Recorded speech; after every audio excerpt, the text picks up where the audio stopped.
En observant bien cette fitna de près, nous pouvons répartir les gens en différents groupes ou en différentes catégories.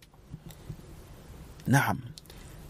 Le premier groupe, alors là, il s'agit de ceux-là qui sont partis chercher la science pour des intérêts mondains.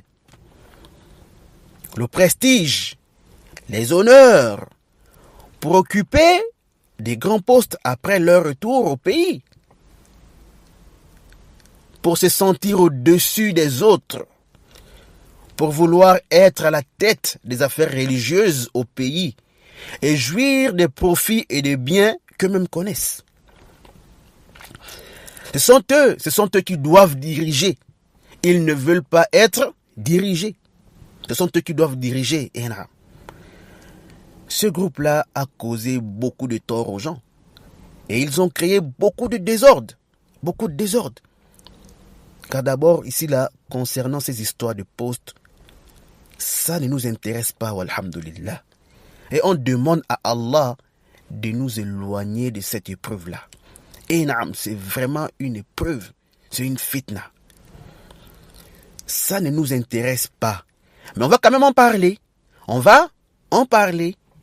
À cause des mots qui en découlent.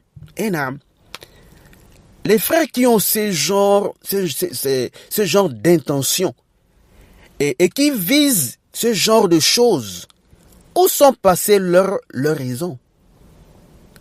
Est-ce l'ignorance qui vous aveugle, comme c'est le cas de certains? Et pour d'autres, c'est quoi? C'est l'amour des dunya qui les a aveuglés. Mais qui vous a dit que lorsqu'on est diplômé d'une quelconque université islamique, que cela veut dire qu'on doit être au-dessus, n'est-ce pas, de ceux qui ne le sont pas? Que c'est nous qui devons forcément être à la tête des affaires islamiques dans notre pays?